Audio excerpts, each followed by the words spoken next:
So, I've been here simula nung before si Pastor Tony, and I've heard a lot of people speak about how Pastor Tony was an instrument para maging closer sila to Jesus.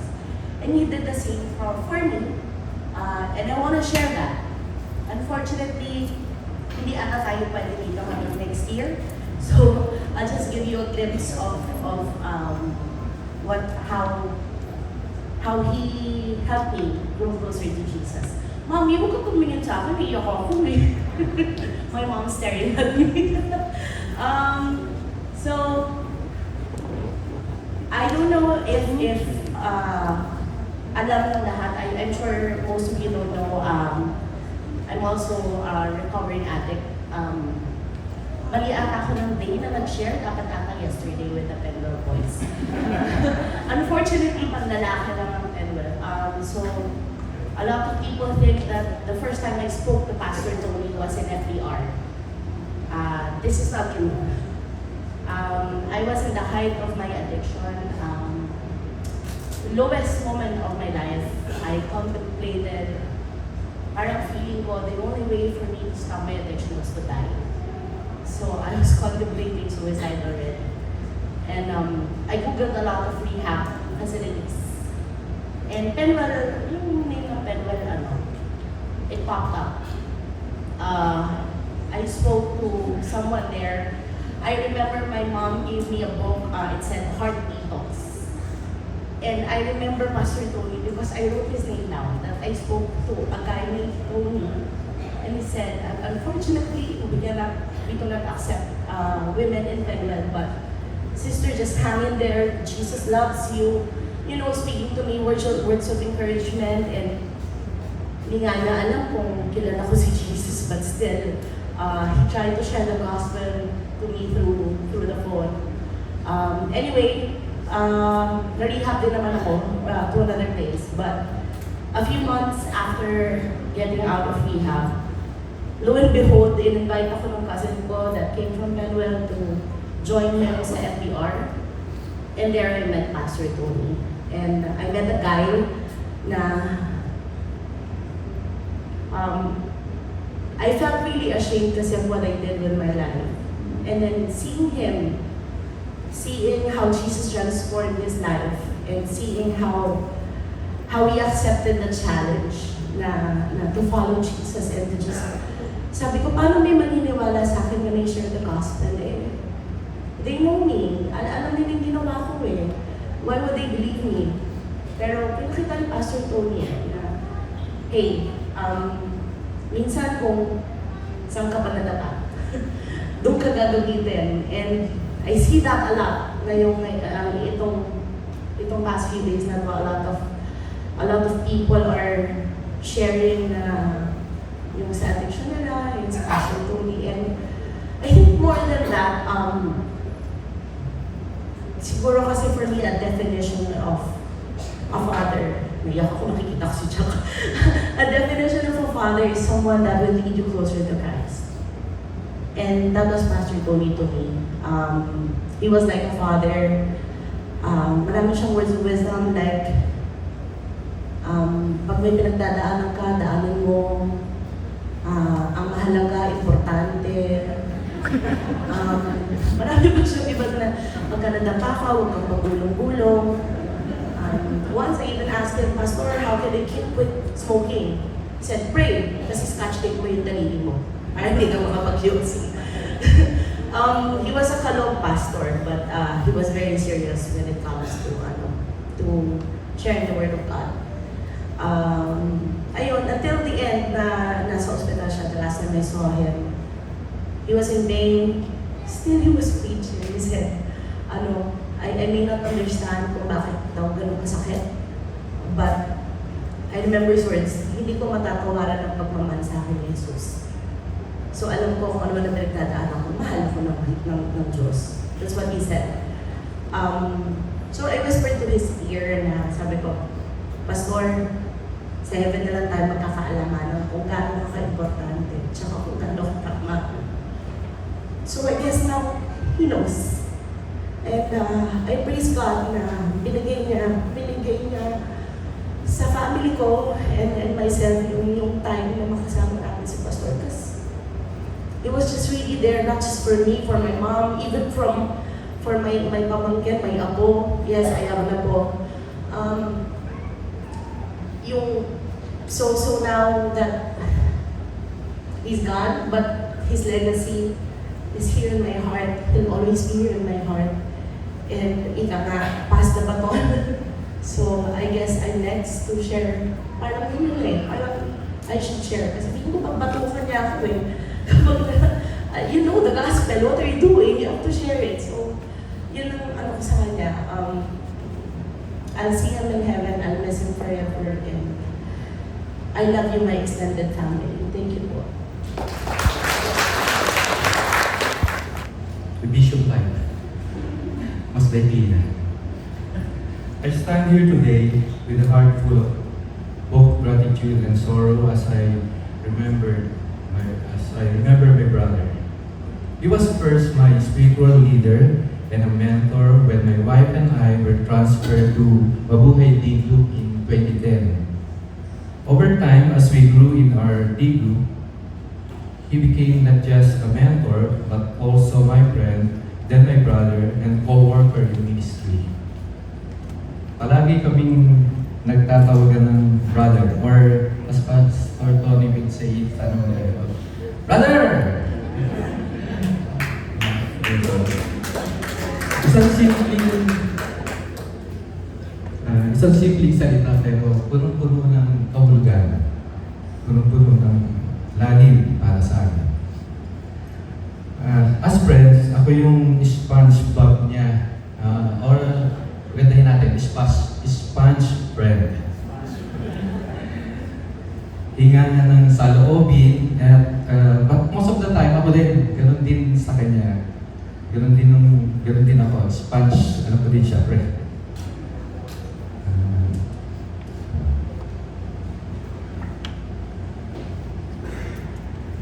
Actually, we talk a lot on the phone, face to face about everything under the sun. Especially when I was traveling for work, he would always check in, asking, kasi po, I'm always traveling, lagi ako sa field. But Brother Tony never failed in calling me, checking in, asking, Brother, where are you now? Nasa travel ka na naman ba? Let me pray for you. Let me pray for you. And lagi niya sasabihin, Brother, nagtatrip ka ba? O sige, mulat mo lang mata mo ha, baka bumangga ka. Join me in praying at sa dulo, just say amen. Ganun po kalapit kami, or ganun siya ka-concert sa akin. At alam niya yung lagi pagka nagbiyaya ko. He was like an alarm clock when I'm in the house. At siya rin ang car radio ko while I was on the road.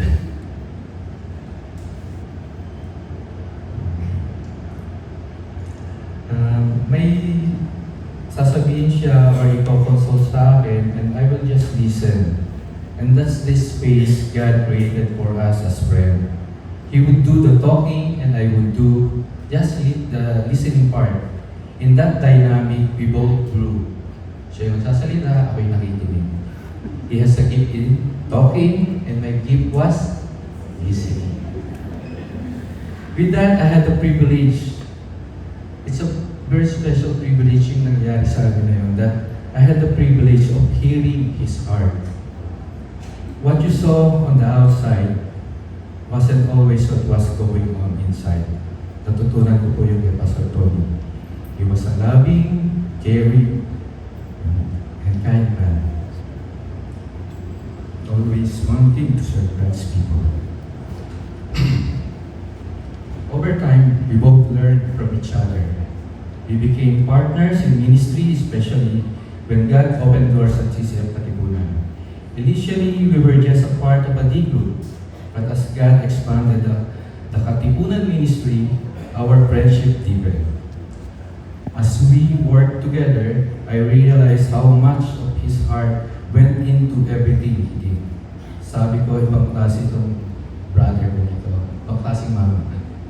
Binigay niya lahat, binigay niya lahat ng kanyang oras, kanyang energy, even the resources, he gave it all. His dedication to serving God was evident in everything he did. His life was a living testament of someone who came from a humble beginning. He was no stranger to struggle, yet remained steadfast in his faith and calling. I am a witness on how his character was shaped by his challenges and how he remained unwavering in his pursuit of God. Merong mga oras in the midst of a busy week, we just talk and laugh about life. Tony had this way of making things light even when the pressure was on. Madali siyang kumambyo. Isa ko na napansin sa kanya. Madali siyang kumambyo when convicted with the Holy Spirit. I remember once, after a long day, we sat down together and laughed about silly misunderstanding we had with some of the ministry members, but ending up in prayer for them. That's the kind of joy and warmth he brought into every room.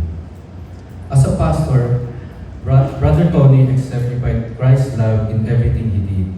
His faith was unwavering, his wisdom profound, his dedication to serving God and his people was unmatched. One of the verses I always hear from him was Philippians 4:13. I can do all things through Christ who strengthens me. He lived that out every single day. His love for the Word, his passion for teaching, his ability to inspire, those are the things that stand out to me the most, as Tony being my spiritual leader. And what inspired me most about him was his deep love for teaching. He never got tired of studying and sharing God's Word. And even though I tried, I could never quite match his dedication. Siya meron doon, ako kulang pa. His passion for the ministry and for teaching others about God was truly inspiring. Kahit nasan ka pa, kaya-kaya niya magturo ng Word of God and i-share si Lord sa iba. As a co-worker in the ministry, Brother Tony was the embodiment of energy and passion. When CCM Katipunan started, we worked together in many ways. While he was focused on teaching, discipleship, managing the ministry, I was behind the scene. Sabi nga ni he will do the talking, and I was behind the scene, taking care of the technical, the electrical works and connection, because he knows I'm a technical man, the sound system, everything in between. Basta sa kanya yung teaching, discipleship, managing ministry. I remember how dedicated he was. He was hands-on. He was hands-on with everything. And alam ko ng iba yun. He treated the ministry not as a job, but as a calling. And his energy and commitment were contagious. I'm deeply grateful for almost 15 to 16 years I spent with Brother Tony. He was part of my everyday life. His voice was like a constant presence in my ear. Kahit tulog ako, Brother! Ano naman si Tony? Nasa bahay ako. His passion for doing God's work, his love for his family, his love for the church. These are the things that left a lasting impact on both me and my wife and even our children. He and Sis Cha taught us to serve God with all our heart. Not for the approval of people, but because it was what God called us to do. That's something I will always treasure.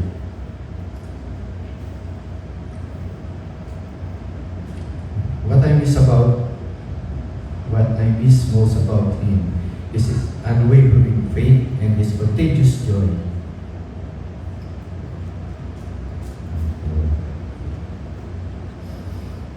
Yes, his contagious joy. Pagka kasama si Tony, walang dull moment. He taught me that serving God is not about position or recognition, but about the heart, and it's all about God. I will miss my radio while traveling, and I will miss yung mga tawag niya. I will miss his voice, his prayer while I was traveling, and most of all, I will miss my brother, my partner in ministry, and my friend. While we grieve the loss of Brother Tony, we also celebrate a life that was truly lived for God's glory. His legacy lives on in each of us, and we are called to carry that torch forward. Sabi nga ni Jan, the baton is with us. Brother Tony showed us what it looks like to be fully dedicated to God, to love and serve others, and to protect what God has entrusted to us.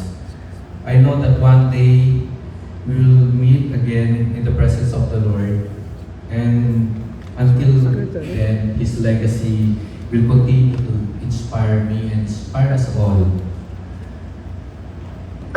Me, I'm happy to serve with you. Thank you.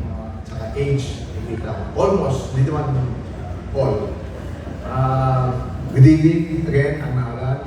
As Brother Paul said, I also woke up this morning.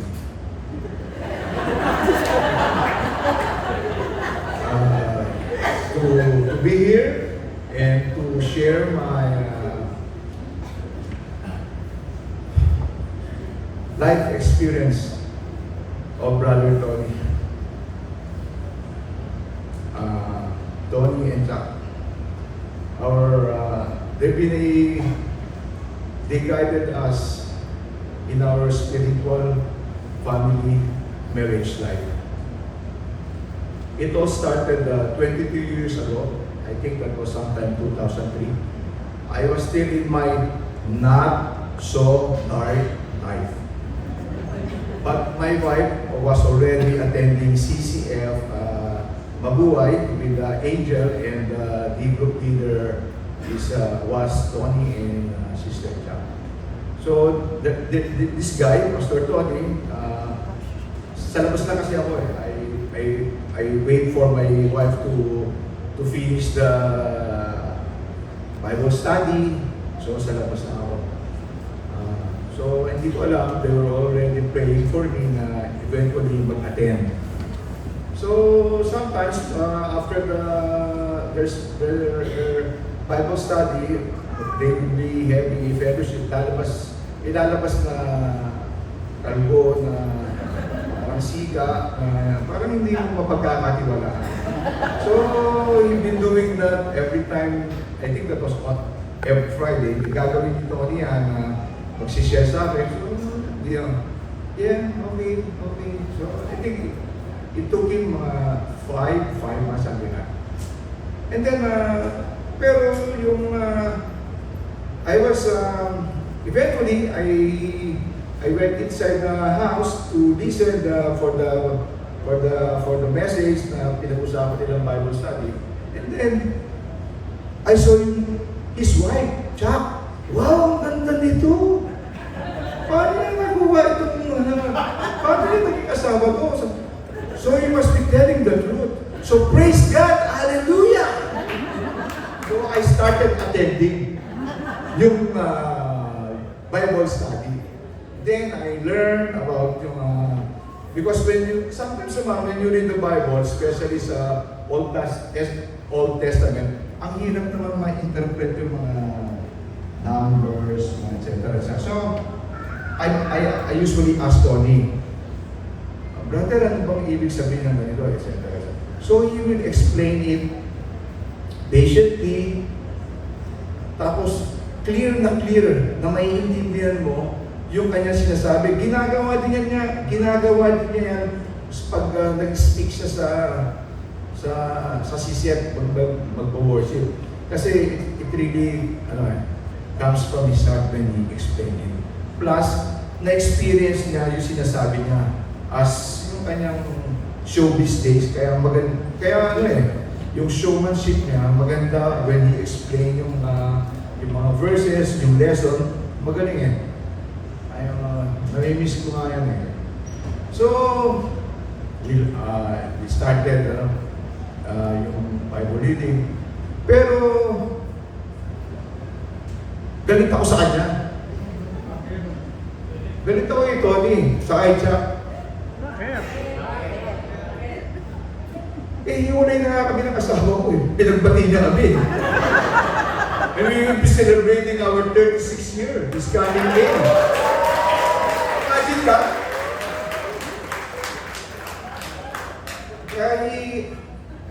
Kaya Tony is my friend. Is my confidant. Is my joking partner. And if I did not listen to him and Sandy listen to Chuck, I do not know where I am now with my family. And now, I can, by the grace of God talaga, by the grace of God, my 5 kids, they're all Jason product of CCF. They are all God-loving and God-fearing children. They follow the 5th commandment. Honor thy parents so that you will have a long life. Something like that. So, yeah, correct, no? Honor your parents.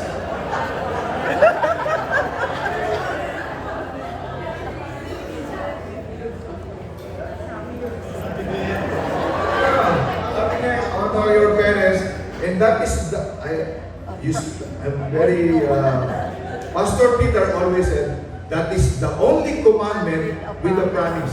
Correct, Brother Paul? I've known Brother Paul since 2015 with Ma'am Jenny and the kids. They usually, sugi namin niya sa FBR eh. Well, so, my children now. So, they're all God-fearing and God-loving children. I did not realize na by the power and by the power of Jesus Christ, through the guidance of Chuck and Tony, nagawa ko yun. And then we started attending the family, CCF family something with Pastor Peter and Ma'am and Pastora Diona. So we learn about the life of having a family. The first thing that I learned is that the 20 seconds. Motivate. The first thing I learned about that message of Pastor Tony was because I was born in the 60s, so we're not usually our parents. They're not demonstrative, so they don't tell you I love you. They don't say it verbally. They do it by in action. So but when I attended that CCF family retreat with Pastor Peter and Pastora Diona, I started to learn saying I love you to my children, and then they reciprocate it. It was a very good feeling. So I have 5 more minutes. So I like to. What is the favorite Bible verse of Pastor Tony? His favorite Bible verse is Matthew 6:28. It's about the verse about worrying. The verse, do not worry, this, di ba? And then, ikaw pa, na anak ko, mag-aalala ka, di ba sabi ni God yun? Sabi sa akin, pero sabi niya, Brother Alan, paano naman yan? Dalawang pinggan kung kumain si Matt. Hindi naman ganun kalakas kumain yung mga ibon at saka yung mga wala. Pagkatapos yung dalawa ko, kasi di pa they're still studying eh. Tapos, yung dalawang dalaga, palihangin ng loob. Wala namang cellphone yung mga ibon. Kaya that is the favorite verse of Brother Tony. But then when CCF Maine challenged Pastor Tony to put up a satellite church in along Katipunan in 2010, I was one who volunteered to be one of the volunteer and to head the ushering ministry.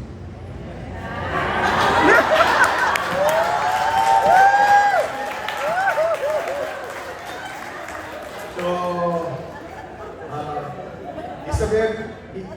Tony has a very big influence in my volunteerism, especially when we transferred here at UP Town, and he already know that he is illness, that he has cancer.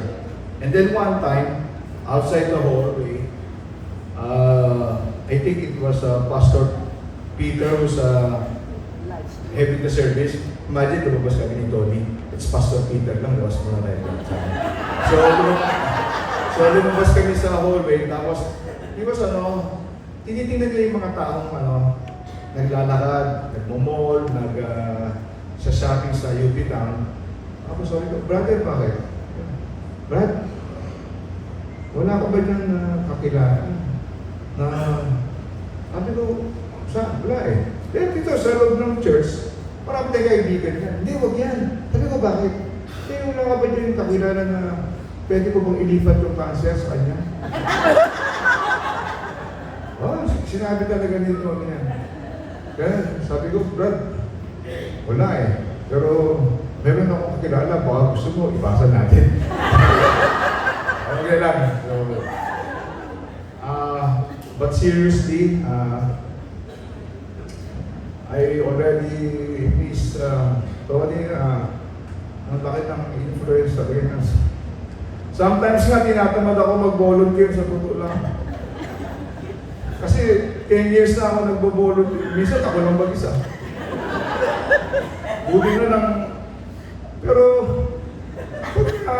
naalala ko si Tony, may cancer na nga ito. Nagtutok pa. Ano ba naman ako, yung tinamad na ako dahil may hangover ako kagabi. Brother Paul Wine. And Brother Paul, do you know the first miracle of Jesus? Turning water into wine. That is my number one miracle na gusto ko ginawa. Yeah, sometimes hindi, tinatamad ako. Pero pag naisip ko si Tony, may sakit na nga. Hindi naman niya ipinapakita na yung kanyang likod. Namamaga na, kasi ako tatamad-tamad. Kaya, bumabangon ako. Para mag-bihis, maligo, tapos attend ako ng, from 10 in the morning, and then went to mga 6. Inaantay ko din siya. Sabi ko, bro, di ko pa uuwi. Pagod na rin ako. Hindi pa raw siya uuwi. Hindi rin muna ako uuwi. Sabi ko, kasi nakakaya naman eh. Pero, malaki influence ni Chuck at ni Tony really in our family. Naging instrument sila ni God para mabuo kami na strong. Wala lang nga dito yung 4 children ko and my wife, but my son is here. Naka-FaceTime yata yan eh. My son is here, and I like to read a message from my family.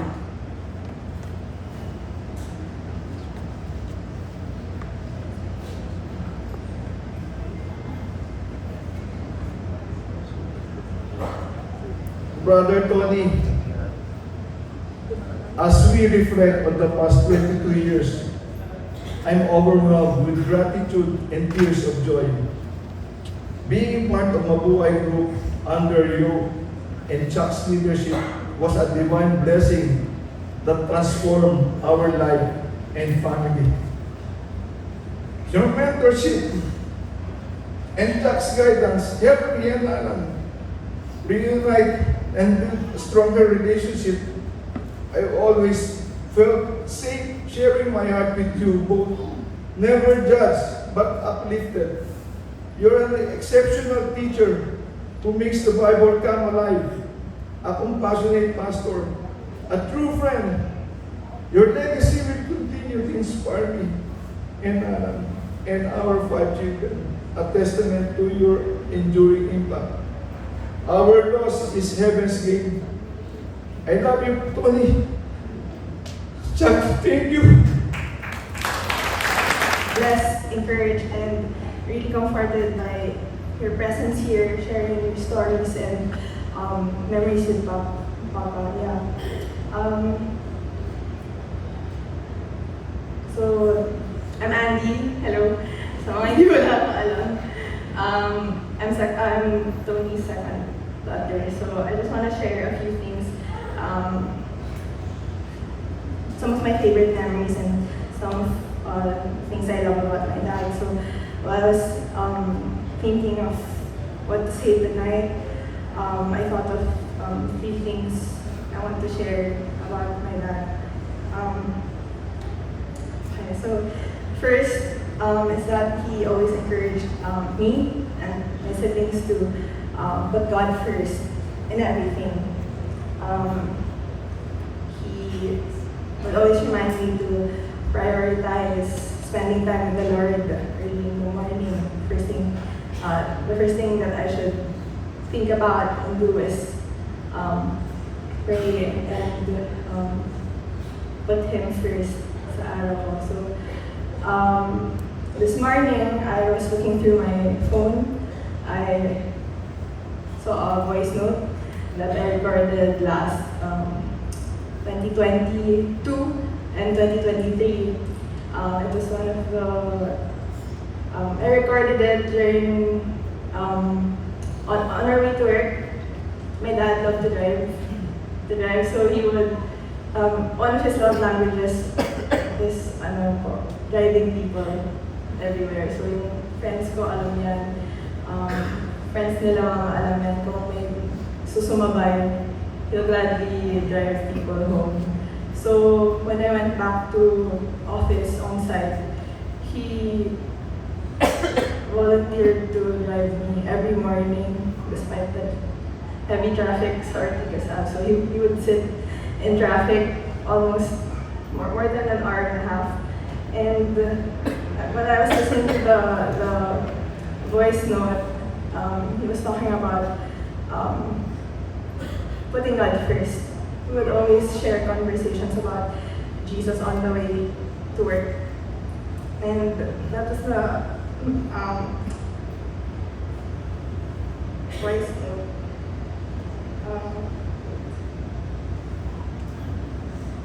I deleted everything. Anyway, I remember everything. So, that was the voice note. Sorry.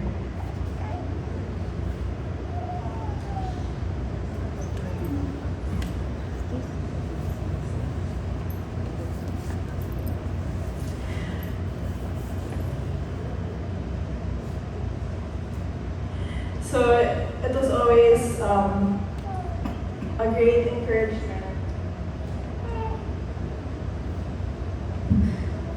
So, okay, sorry, I'm not really sanay to speak in front of a lot of people.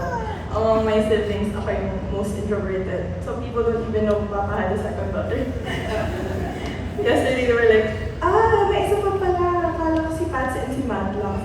Kaya I'm anyway, so it was the voice note, he was encouraging me because he saw how tired I was going to work. So he reminded me, and he knew at that time that I wasn't putting Jesus first. So he could see that I was so tired and overworked, overwhelmed with work. So he was telling me that to ask God, to ask for the opportunities. If I was already compromising my walk with the Lord, then I should ask for other work opportunities that would allow me to prioritize putting Him first. So So yeah, I believe my dad also had the gift of discernment. So he always knew when and when I was struggling, even though I had a hard time opening it up to him, he would know the best time to remind me to go back to Jesus. He would always tell the church to go back to your first love. And yun po, he would constant po yun. I remember recording that because for me, medyo paulit-ulit na yun eh. Kasi always constant yun. So, I thought to record it kasi alam ko, I think he already had cancer then. So I said, I'll record this because I know I'm gonna miss him. Reminding me every day to put Jesus first. So, that's one. The second is he taught us the value of family. Next to Jesus, it was always the family. Sometimes for him, sabay, kasi he would always bring us to his preachings kung saan siya na-assign. When we were younger, laging sa Bulacan, so we'd always come with him sa preaching ng Pampanga, Marilao, Malolos. Even when he was invited to retreats, he would bring us. And it was his way of doing God's work and also spending time with us during the retreat or the worship service. He and Mom taught us to be created a safe space for my siblings and I to freely speak to them if we need help, open up our hearts to them, tell them secrets.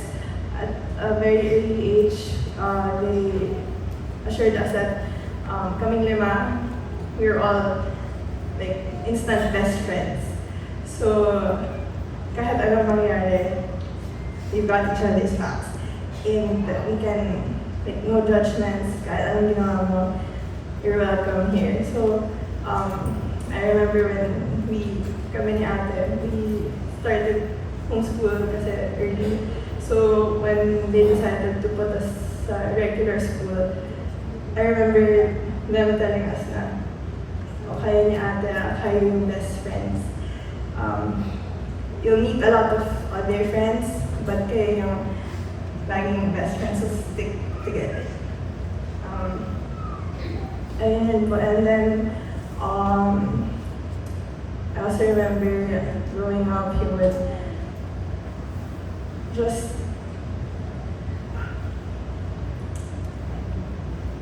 he taught us how to enjoy the simple things in life. He would take us to EP every afternoon to play and exercise. And then even after preachings, we'd have a picnic in the car. Nakapark kami sa expressway sa side to have our lunch. That I was like, why were we eating here in the car? But like growing up, I was it was, he really wanted to spend time with his family. And we would just talk about anything and everything during that picnic in the car. And then we're all homebodies, so we enjoy each other's company so much na okay lang if like kung weekend kami nasa house, just watching movies, talking, eating. So,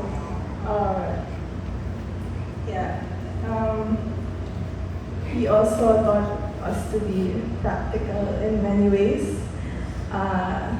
Sila Tito Paul shared a lot about that yesterday na si Papa was the type of person na if hindi pa yan sira, gamitin mo. And if sira na yan, ayusin natin. So, family or friends na would come over to our house, that's vintage stuff na gumagano pa. They were like, oh, I have this back then. Sa amin, ginagamit pa namin siya. So, he really taught us also the value of spending wisely, and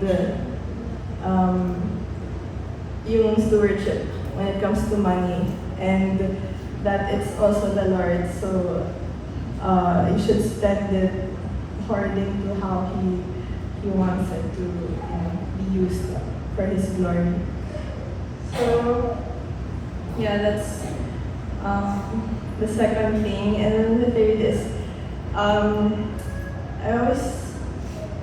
I think my siblings would agree also that I feel like I was the most parang alike kay Papa. Hindi lang halata kasi my dad is very out there, type A kind of person siya. I'm siguro the more timid and shy version of him. Pero in many ways, we were alike. So that's why sometimes kami yung madalas na nagtatalo. Kasi yun nga, magkaugali kami. Yeah, so I would also say that he was the most protective sa akin. Feel ko mag-agree sila kasi lagi ako nagtatampo kasi when I go out late at night, pag ganyan, lagi akong iti-text ni Papa. Mga onti na yung dalawang time hanggang hindi pa ako umuwi. So he won't stop asking where I am until I got home. Pero kapag sila ate, sila man, umuwi ng late, pagkakita ko sa room, minsan sila Papa natutulog na. So parang bakit ako lang? So dati parang nagtatampo ko, pero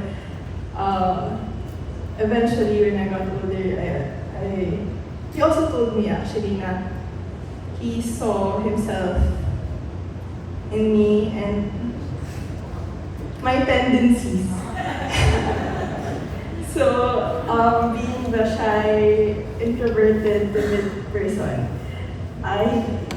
he felt that he needed to protect me because everything that he's gone through, he didn't want me to go through that. So now that I'm older, I understand that, and I'm really thankful that he was very protective of me. And also, I was talking to Mom the other day. Sabi ko, naalala ko nung bata ako, hindi ako makakatulog hanggat hindi nakauwi si Papa. Now I understand.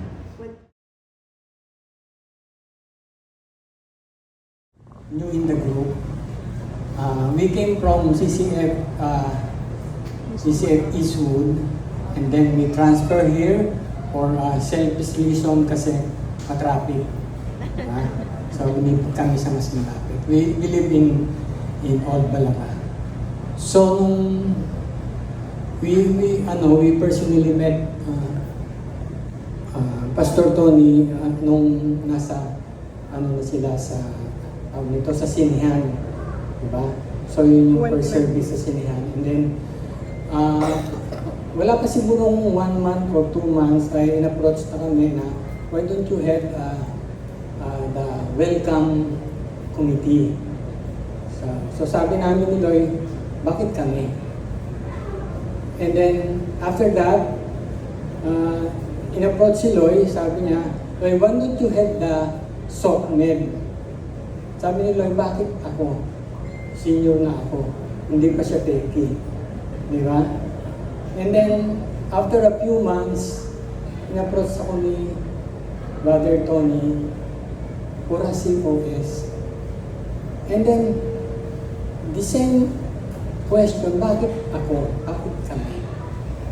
Palaging ganun kami. Bakit kami? Diba? Until nag-one-on-one kami, sabi niya, Kuya Mike, tawag niya sa akin ng Kuya Mike, obvious na. Kaya Kuya Mike, bakit? It is an opportunity. Why don't you grab it? Pero Pastor, sabi ko, I'm old. Yun nga eh. Di ba? And si Lloyd, dapat siya mag-abroad siya, sabi niya. Eh, nandito pa naman siya. Di ba? You serve. Sabi niya, pag-pray natin si Lloyd na hindi siya matulog. And lo and behold, hindi nga siya natulog. Di ba? And then, ano ko siya, naging very close kami, nang naging part ako ng rehabilitation team para i-rehabilitate tong lugar na to. Kasi suppose, ito po ay bagong naging church, ito ay isang pet shop. They call it pet lovers, di ba? Now, Jesus lovers sila. So during that time, meron akong tatlong napuna kay Pastor Tony. Magaling siyang, unang-una magaling siyang mag-negotiate. Kasi when you work on the mall, ang daming restriction, do's and don't. So siya yung maharap doon sa matataas. And then he can easily convince the people. O sige, ayaw na kami. Diba? Sige, ganun na lang. Sige, ganito gawin na lang yun. O sige. Yeah?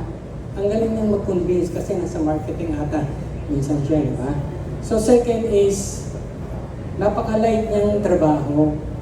Sabihin, hindi siya mabigat. Tapos pag meron siyang idea, minimit kami, and then, pag hindi maganda yung idea, yung overall namin, nag-ano naman siya, nag-respond siya. Yung pong proyekto na yan, yung patungan niyan, siya nung nag-design niyan. Hindi kasi namin mag-figure out kung paano namin itatayo yun dyan. Siya mismo pa ang gumawa niyan. Handyman ho siya. Very handyman. And then third is very observant sa mga tao. Kasi one time, I'm so not feeling good. Parang ayaw kong magtrabaho. And then, so, nung kinabukasan, tumawag siya. Pag tumatawag si Pastor Tony, Kuya Mike, sabi niya, maririnig mo yung pagaspas mong walis. Laging nagwawalis yan. Ng mga taon, sabi niya. Yeah. And then sabi niya, may problema ba? Yes. Then we talk about it. Diba? And then, yun ang recollection ko. Kaya nung nag-opening to nung birth service dito ay together with Fritz, architect Fritz. Yeah. Siya yung architect nito, it's for free. Diba? So, second is, matipid si Pastor Tony. Ilocano kasi. Yung binigay sa ating budget dito, galing sa main, ay talagang sabihin, kung kukumbitin namin, ito ay kapos. Kapos talaga.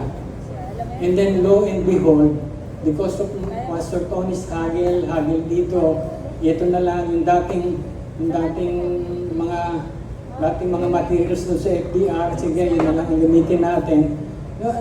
Nagkaroon pa tayo ng surplus, nagkaroon pa ng balance because of him. Yeah.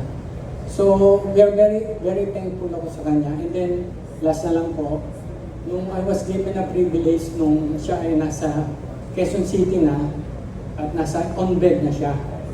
So, dumating ako minsan tanghali, si Chuck na nandun. So, I was able to meet him, kami lang dalawa. So, I have to,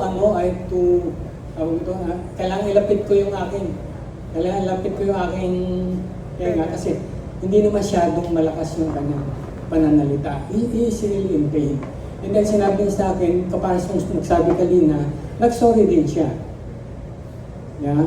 Pero I know ang ibig niyang sabihin. And then gusto ko i-share sa inyo yung sinabi niya sa akin, yung parang last niya sa akin sinabi is, Kuya Mike, sabi niya, tandaan mo, you respect the authority. And I know what it means. Kahit anong mangyari, you have to respect the authority. And then second, Kuya Mike, do not overdo yourself.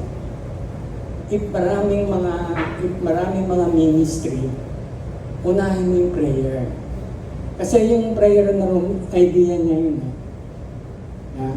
Kaya nung ng mga COS kung ano yung kanyang binigay sa akin yung prayer ministry, very foreign sa akin. Sabihin, hindi ko alam kung anong gagawin.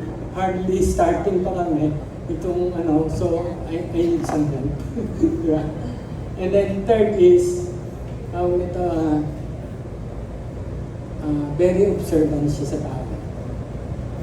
Napaka ano niya sa mga construction, gumagawa, nag-share sa mga gospel. And then the last is, yung sinabi niya sa akin, kasi meron pong phase 2 ito eh. Itong nasa likod, supposed to be is next gen. And then marami pa akong dapat gawin dito. Sabi niya, Kuya Mike, simulan mo na. Gawin mo na. Huwag mo intindihin yung mga naririnig mo. So, hindi ako nagre-respond sa kanya. And then magsasalita siya na ako. Kinalapit niya ako. Kuya Mike, pag-pray mo ako. I'm in pain. So, pinag-pray ko siya. Doon natapos iniwan ko muna. And when I was in my car, hindi ko lang nasabi sa kanya. Kasi nung nag-medical leave siya, parang akong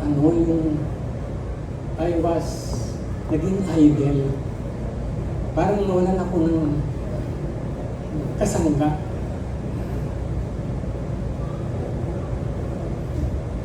Kasi pag dumarating dito yun, tutulungan ka niya.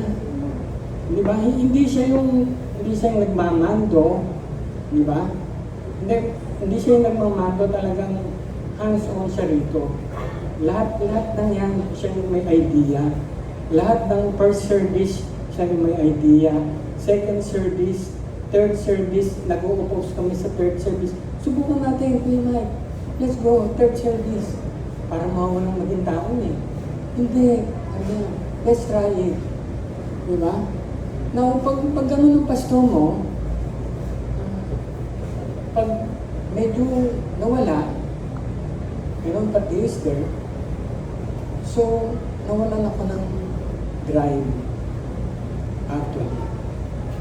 So, ang dami nag-anos kasi, Kuya Mike, sumulan mo na, pero para akong in idle, parang ayaw kong, parang who will support me? And then I came to realize, ito lang last week, nagsukat-sukat na ako dyan, nung Sabado, ito lang yesterday, nang nag-iisa ako rito. And then, finally God encourages me through His Word. That you have to continue. If you really love Pastor Tano, if you really love me, you have to continue the legacy that he has started. So, I'm very thankful. Yan ang sinabi ko, bakit kami? Kasi talagang we are not qualified, kami ni Mrs. And then, we are very thankful kasi nakita niya yung hindi namin, yung sarili namin na hindi namin nakikita, nakita niya yun sa amin. And I thank you for the family kasi I have my shortcoming, Pastor had his shortcoming, and we as yung mga COS ngayon, I'm very thankful sa kanila na they are encouraging me to go on, finish the job, and let's start moving. So yun, it will move, or we will pray even without funds. Tutuloy natin kung saan magagaling yung mga funds na pag-rehabilitate ito, kasi yung dating surplus po natin ay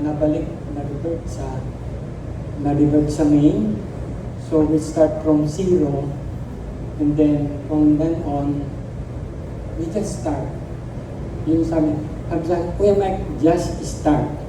Just do it. Start with prayer. Yun ang importante. Thank you so much.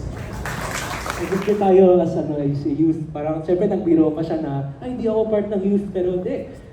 In-encourage namin siya na punta rin siya dito. And he was just really this warm, this very, very lovable pastor that we all see.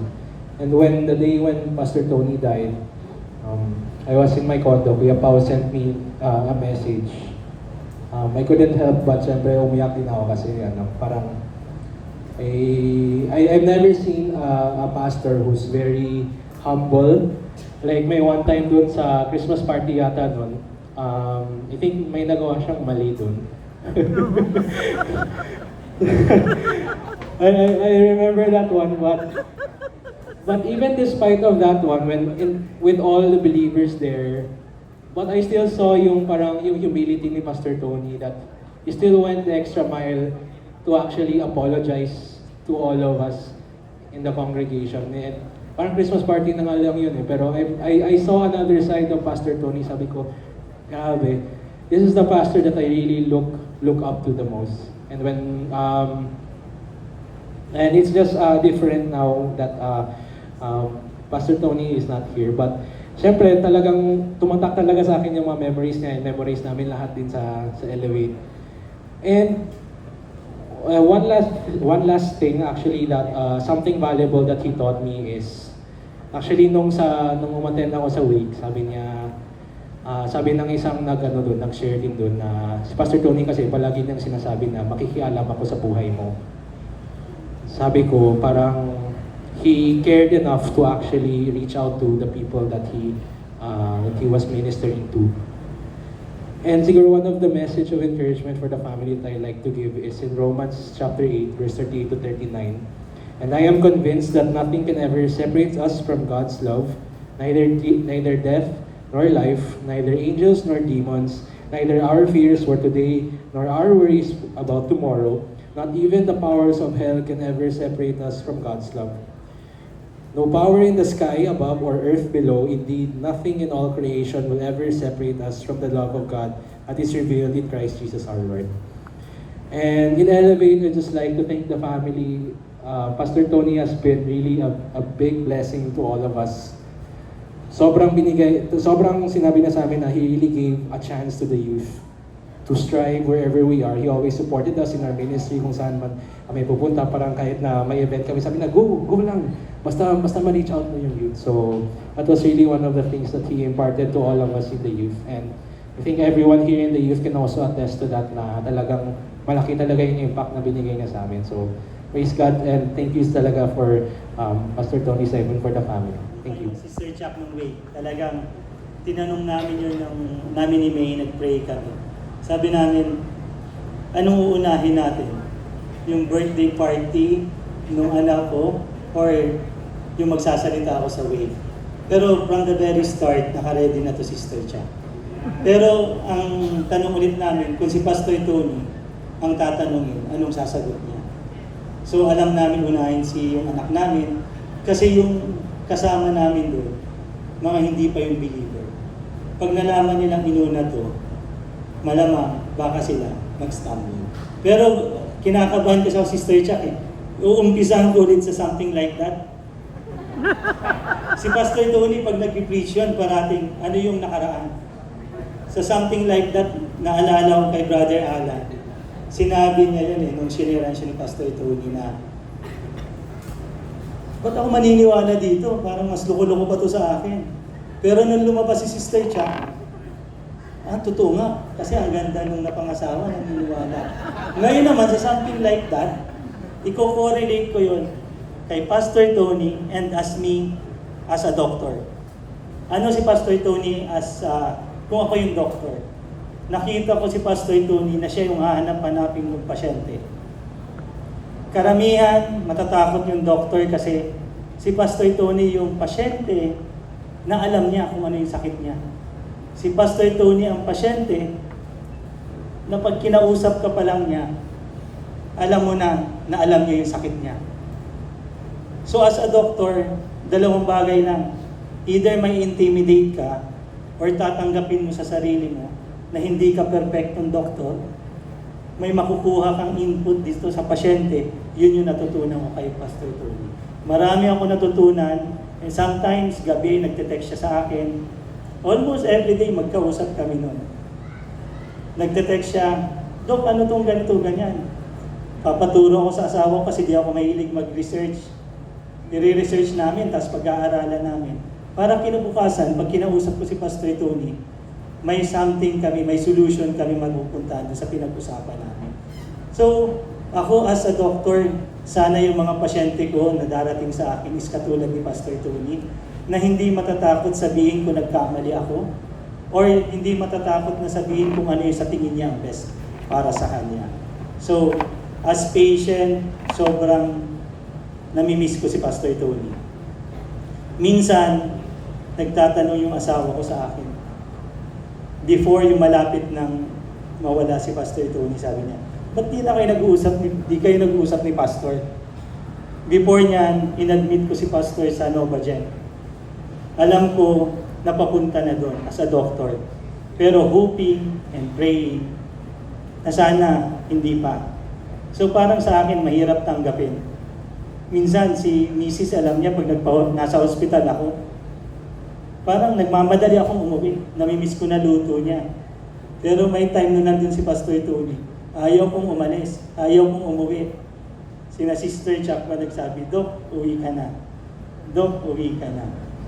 So, yun yung namimiss ko kay Pastor Tony. Yung totoo siya.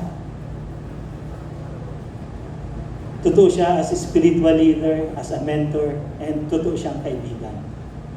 So one thing na mariremember ko kay Pastor Tony is Sister Chuck. Ito na yung nakasulat na Sister Chuck. Kasi baka di ko na mabasa pag natuluyan ako.